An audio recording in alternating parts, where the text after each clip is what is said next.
పప్పులవా, నీరు పల్లవా కాదు పప్పులవా. అంటే ఏంటంటే అన్నిట్లోనూ ఉంటూ అంటించుకోకు, తామరాకు మీద నీటి బొట్టులా జీవించు, ఏది నీ వెంట రాదని తెలుసుకో, వెంట రాని వాటి వెంట నువ్వు పడద్దు, నీ వెంట వచ్చేదాని వెంట పడు. అందుకే ఇక్కడికి వచ్చి కూర్చున్నాము. ఈ 2 గంటల్లో బోళ్ళంత మంది ఉన్నారు, అందరూ ఇక్కడికి ఎందుకు కూర్చోరు? ఎందుకో తెలుసా? విశ్వరూప జాగరణి స్వపంతి తైజసాత్మిక సుప్త ప్రాజ్ఞాత్మిక తుర్య సర్వావస్థ వివర్జిత. అన్ని పనులు ఆపేసుకుని ఇక్కడికి వచ్చి కూర్చున్నారు. సర్వావస్థ వివర్జిత, సర్వము వదిలిపెట్టేసి ఇక్కడికి వచ్చి కూర్చున్నారు. ఎందుకు కూర్చున్నారు? జ్ఞానం కావాలని. కాబట్టి ఈ మన శరీరంలో 3 ఖండాలు ఉంటాయటండి, మనకు 3 భాగాలు. ఇక్కడి నుంచి ఇక్కడికి జ్ఞానశక్తి, ఇక్కడి నుంచి ఇక్కడికి జ్ఞానశక్తి. అందుకే జ్ఞానేంద్రియాలు ఉంటాయి. కళ్ళు, ముక్కు, నోరు, చెవులు, చర్మము జ్ఞానేంద్రియాలు. ఇవి కర్మేంద్రియాలు. చేతులు, కాళ్ళు, మలమూత్ర ద్వారాలు కర్మేంద్రియాలు. ఇవి కర్మేంద్రియాలు, ఇవి జ్ఞానేంద్రియాలు. అందుకే ఇచ్ఛాశక్తి, జ్ఞానశక్తి, క్రియాశక్తి స్వరూపిణి. మన గురించి మనకు చెప్తున్నారు, అమ్మవారి గురించి కాదు. నీ గురించి నువ్వు చెప్పే, నీ గురించి నువ్వు తెలుసుకునే శాస్త్రమే లలిత రహస్య సహస్రనామాలు. మన గురించి మనం తెలుసుకునే శాస్త్రం ఎక్కడా లేదండి, ఒక్క చోటే ఉంది. అది కూడా బ్రహ్మాండము. బ్రహ్మాండం అంటే నేనే. అండముగా ఉన్నాను తల్లి గర్భంలో, తర్వాత పిండముగా మారాను, తర్వాత బ్రహ్మాండముగా మారాను. అండపిండ బ్రహ్మాండం అంటే శరీరము. ఇచ్ఛాశక్తి, జ్ఞానశక్తి, క్రియాశక్తి స్వరూపిణి, సర్వాధార సుప్రతిష్ట సదసద్రూపధారిణి.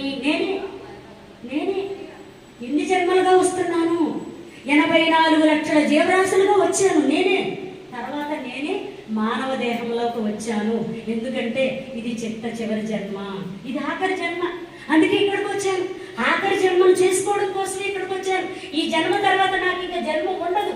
కావాలనుకుంటే వస్తాను, లేకపోతే నేను ఎక్కడో ఉంటాను. మీకు ఇంకొక రహస్యం చెప్పేస్తాను. విశ్వగర్భ స్వర్ణగర్భ వరదావావధీశ్వరి. విశ్వగర్భ, ఈ విశ్వం ఎలా తయారైందో తెలుసా? అమ్మ గర్భంలోంచి వచ్చింది, అమ్మ పొట్టలోంచి దీన్ని బయటికి తీసుకొచ్చింది. ఇదంతా అమ్మ ఉదరంలోంచి వచ్చింది ఇదంతా. అందుకే అమ్మ చూడండి, ఒక కాలు ఇలా వేసుకొని ఇలా కూర్చుని ఉంటారు. వెనకాల ఎవరు పడుకున్నారు? లలితా సహస్రనామాల బుక్ మీద ఉంటుంది. ఎవరండి వెనకాల పడుకున్నది? గరికపాటి నరసింహరావు గారు ఎంత బాగా వర్ణిస్తారు. రిటైర్ అయిపోయి అంట ప్రశాంతంగా పడుకున్నాడట. ఇప్పటి వరకు నేను చేశాను, ఇంకా నువ్వు చేస్తే తిని పెడతాను అని పడుకున్నాడంట. ఆయన అలా వర్ణించారు. కానీ ఆయన తెలుసుకున్నారు ఎవరు? పరమేశ్వరుడు తెలుసుకున్నాడు, సదాశివుడు తెలుసుకున్నాడు. ఏమని? అమ్మలోని సగం నేను అని. ఏమని? అమ్మలోని సగం నేను. ఆ సగం దేహం, అందుకని సగం దేహం అది. అంతేకాని సగం దేహం అంటే ఈ దేహం కాదు, ఆత్మ. ఆత్మే పరమాత్మ, ఆత్మే పరమాత్మ, జీవుడే దేవుడు, దేహమే దేవాలయం. అంటే భాషలు 7,000 కోట్ల భాషలు ఉన్నాయట. మనకు తెలియదు. మనకు తెలిసిన ఏదో 14 భాషలు, తమిళం, మలయాళం, కన్నడ, తెలుగు, హిందీ, ఉర్దూ, సంస్కృతం, ఇవే కదా. కానీ 7,000 భాషలు ఉన్నాయని మనకు తెలియదు. 7,000 భాషలు ఉన్నాయట. ఆ భాషల్లో మంత్రాలు, శ్లోకాలు అన్నీ లెక్కేస్తే 7,000 కోట్లు ఉన్నాయట. 7,000 భాషలు. ఎక్కడ? వరల్డ్ మొత్తం మీద 7,000 భాషలు. ఈ 7,000 భాషల్లో శ్లోకాలు, స్తోత్రాలు, మొత్తం మంత్రాలు, తంత్రాలు అన్నీ లెక్క కడితే 7,000 కోట్లు ఉన్నాయట. ఈ 7,000 కోట్ల మంత్రాలకి ముఖ్యమైన మంత్రం ఏంటో చెప్పగలరా? కింగు లాంటి మంత్రం అంట. ఆ మంత్రం జపిస్తే 7,000 కోట్ల మంత్రాలను జపించినట్టే. ఏంటంటే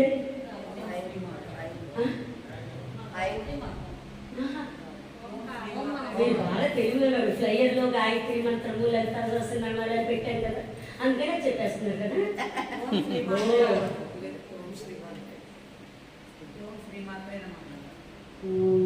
అంతే, ఇంకేం లేదు. ఒక్కసారి అందరూ మనం ఓంకారం జపించినప్పుడు మన శరీరంలో ఓం ఎక్కడి నుంచి స్టార్ట్ అవుతుందో ఒకసారి గమనించండి. అందరూ కలిసి ఒకసారి ఓం అని, ఒకసారి 2 సార్లు వస్తుందండి. అందరూ ఒక్కసారి ఏకకంఠంతో మొదలు పెడదాం. నేను 1 2 3 అన్న తర్వాత స్టార్ట్ చేస్తాను. మీరు కూడా 1 2 3.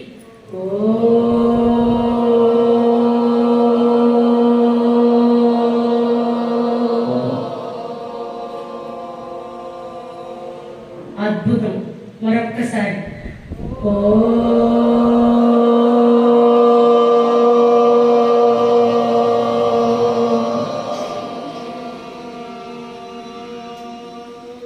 ముచ్చటగా మూడవసారి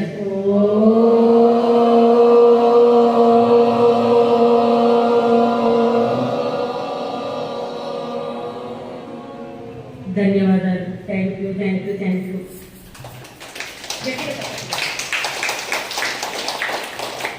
ఒక్కసారి ఓం అంటే 7,000 కోట్ల మంత్రాలని చదివినంత ఫలితం ఒక్కసారి ఓంలో. ఎందుకంటే సృష్టి ప్రారంభంలో ఏ రూపము లేనప్పుడు, ఏ దైవము లేనప్పుడు మొట్టమొదట పరబ్రహ్మ స్వరూపము ఓంకారము. ఓం నుంచే సృష్టి ప్రారంభమైంది. ఓం అనేది బీజాక్షరము, బీజము అంటే మొలకెత్తినది.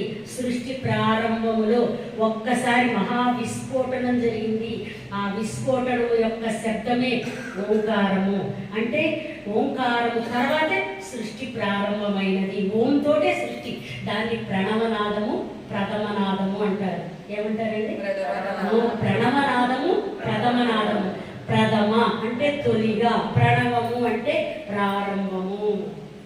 అలా ప్రారంభమైంది సృష్టి ఓంకారంతో. మరి సృష్టి ప్రారంభం అవ్వక ముందు ఏముంది? ఇప్పుడు ఏం చెప్పాను? ఒక్క ఓంకారం జపిస్తే 7,000 కోట్ల మంత్రాలను జపించినట్టే అని చెప్పాను కదా. మరి ఓంకారం సృష్టించబడక ముందు ఏముంది? ఏముంది? ఏ శూన్యము. ఆ శూన్యం ఎలా ఉందో తెలుసా? మౌనము. అందుకనే ఓంకారానికి మించిన మంత్రము మౌనము. కనిపెట్టారు ఋషులు మునులు, తెలుసుకున్నారు మౌనం ఎంత శక్తివంతమైందో. అందుకని మాట్లాడడం చేత కాదు, మాట్లాడలేక కాదు, మౌనంగా ఉంటే అంత శక్తి ఉంటాడో తెలుసుకొని బ్రహ్మచర్యాన్ని పాటించి కుటుంబాలను దూరంగా వెళ్ళిపోయి వాళ్ళ యొక్క ఉనికి కూడా తెలియకుండా వెళ్ళిపోయి మహామౌనంగా కూర్చున్నారు ఋషులు మునులు. ఒకసారి గట్టిగా చెప్పట్లేదు, ఇంకా గట్టిగా.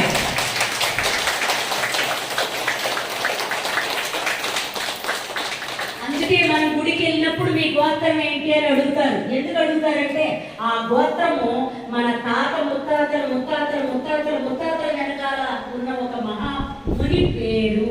ఆ ముని వారసులు మనము, ఆ ముని సంతానం మనము. 100 తరాలో 150 తరాలో దాటి వచ్చేసాము. దాటి వచ్చిన సంగతి మర్చిపోయాము. అందుకే గుడికి వెళ్ళినప్పుడు గుర్తు చేస్తారు. ఏమని గుర్తు చేస్తున్నారంటే తెలుసా? ఆ ముని చేసిన తపస్సు మీరు ఎందుకు చేయట్లేదని గుర్తు చేస్తున్నారు. మనమేమో మరి పొలగ గోత్రం బట్టి, పులసి గోత్రం బట్టి, గౌతమసి గోత్రం బట్టి, భారద్వాజ గోత్రం బట్టి అని పెద్ద పళ్ళు గీయించుకుంటూ చెప్పేస్తాం. అక్కడ తిడుతున్నారు మనం. ఏమన్నా తెలుసా? మనమంట అడుక్కోవడానికి వచ్చామంట. అక్కడ పూర్వకాలంలో అడుక్కోవట్లేదట, కళ్ళు మూసుకుని కూర్చున్నారు, ధ్యానం చేశారు. వాళ్ళ ముని మనవలు వచ్చారు నీ దగ్గర ప్రార్థించడానికి. వాళ్ళు చేసిన తపస్సు వీళ్ళు చేయట్లేదు అని మనల్ని అక్కడ పరిచయం చేస్తున్నారు. ఏమని? మనం తపస్సు చేయట్లేదని పరిచయం చేస్తుంటే మన గోత్రం అండి అని మొత్తం పేర్లన్నీ చెప్పేస్తున్నాం. మన పేరు భగవంతుడికి తెలీదా? మనల్ని సృష్టించిన ఆయనకి మన పేరు తెలీదా? మన ఊరు తెలీదా? మన వాడ తెలీదా? మన ఏం తెలీదు? అన్నీ తెలుసు. తెలిసిన ఆయనకి మళ్ళీ చెప్తున్నామంటే మహా కాలక్షేపం జరుగుతుంది అక్కడ. ఆ కాలక్షేపంలో పడి కొట్టుకుపోతున్నాము. అసలు యథార్థము, అసలు పదార్థాన్ని మరిచిపోయాము. పదార్థము శ్వాస, యథార్థం గమనించడము. బాగుందా? గట్టిగా చెప్పండి. కూడా ఇంకా గట్టిగా.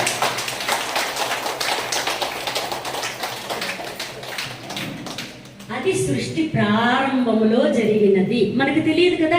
అందుకని పరమశివుడు నేనెక్కడిచ్చాను శరీరం, ఆవిడే నాకు సగం శరీరం నిజమా కాదు? ఆవిడే నాకు సగం శరీరం ఇచ్చిందయ్యా, నేనెక్కడిచ్చాను, ఆవిడిస్తేనే నాకు వచ్చింది అని అంటే వాళ్ళందరూ నవ్వుకుని వెళ్ళిపోయారంట దేవతలందరూ. అంటే దేవతలందరూ తెలుసుకోలేని జ్ఞానము శివుడికి ఎలా తెలిసింది? నిత్యము ధ్యానంలోనే ఉంటాడు, నిత్యము తపస్సులోనే ఉంటాడు పరమేశ్వరుడు. ఆది యోగి, ఆది గురువు.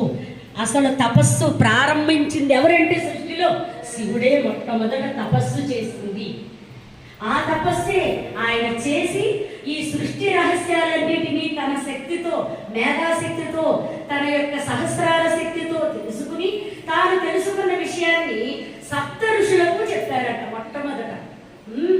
మొట్టమొదట జ్ఞానాన్ని సప్త ఋషులకి చెప్తే ఈ సప్త ఋషులు సూతుడు, సౌనకాది మహర్షుల ద్వారా ఈ సృష్టికి అందించబడింది. ఒకసారి గట్టిగా చెప్పట్టుకోండి, ఇంకా గట్టిగా.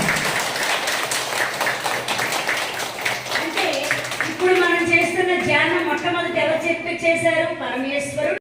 పూజలతో సమానం. ఏంటమ్మా? ఒక గంట ధ్యానము అశ్వమేధ యాగం చేసినంత ఫలితం. అమ్మో నేను కాదమ్మా, ఆది శంకరాచార్యం చెప్పారు. ఏమని చెప్పారు తెలుసా? కోటి కన్యా మహాదానం తిలపర్వత కోటయ కాంచనం శైలదానేన ఏకబిల్వం శివార్పణం. ఒక్క గంట ధ్యానం చేస్తే కోటి కన్యలను దానం ఇచ్చినంత ఫలితం అట. ఒక చోట ఈ క్లాస్ చెప్తే ఒక ఆవిడ ఏడుస్తుంది, నా దగ్గరికి వచ్చేసింది. ఎందుకమ్మా ఏడుస్తున్నావు అంటే, నాకు ఆడపిల్లలు లేరండి, కన్యాదానం కట్టదని మా తోడుకోవడం కూతురు పెళ్లి మేదేసుకుని చేశారు. ఏమ్మా ఏమైందంటే, మేదేసుకుని చేస్తున్నందుకు ప్రతి పండగ మేమే చెయ్యాలంటే అమ్మా కష్టం వచ్చిందో తల్లి నీకు. అప్పట్లో సూత్రాలు చేయిస్తే చాలని చెప్పి సూత్రం చేయించారండి. తర్వాత పుట్ట ఖర్చు మాదేనంటండి, ఇద్దరు పళ్ళు ఇద్దరు చెప్పు ఖర్చు మాదేనంటండి. ఇవన్నీ పర్వాలేదు మాయే అనుకున్నాను, కానీ మొదటి పండుగ మీరు తీసుకెళ్లాలంటే ఓహో మొదటి పండుగ ఒకటే అనుకున్నాను. ఇంకా ఏదొచ్చినా సరే ఏమిస్తున్నావు అక్క అంటే, నాకు గుండె రేగిపోతుంది, అనవసరంగా కాళ్ళు కడిగానని. ఎస్, బయట మనకన్నీ ఇలాంటి అవాకులు చెవాకులు అక్కర్లేని విషయాలు చెప్పి మనల్ని భయపెట్టేశారు. దశరథ మహారాజుకు పిల్లలు లేరు కదా, దున్నితేనే కదా పాయసం వచ్చింది, ఆ పాయసమే కదా ఈ తాగితే 4 పిల్లలు పుట్టారు. రామ లక్ష్మణ భరత శత్రుఘ్నులు, అవునా కదా? జనక మహారాజుకు పిల్లలు లేదు కదా, దున్నితే వచ్చింది బాక్స్, అందులో వచ్చింది సీతాదేవి బంగారు తల్లి. మరి పిల్లలు లేరు, వాళ్ళకి ఉత్తమ గతులు లేవా? వాళ్ళకి మోక్షం లేదా? అనవసరమైన మాటలు మన దగ్గర పెట్టేసి మనల్ని భయపెట్టారు. ఒక్కసారి ధ్యానంలోకి వచ్చిన తర్వాత తెలుసుకుంటాము ఏమని. సోల్ అంటే ఆత్మ, సోహం. సో అంటే లోపలికి వెళ్ళడం, హమ్ అంటే బయటికి రావడం. అసలు ధ్యానంలోకి వచ్చిన తర్వాత తెలుసుకుంటా ఏమని. చిచ్చక్తి చేతన రూప జడ శక్తి జడాత్మిక. ఆ రహస్యాలన్నీ తెలుసుకుంటాం ధ్యానంలోకి వచ్చాక. అలా 5 ఖండాలుగా విభజించారు. న్యాసఖండము, రెండోది పూజాఖండము. ఏమేమి పువ్వులు వాడాలి, ఏ పువ్వులు వాడితే ఎలాంటి ఫలితం ఉంటుందో పూజాఖండము.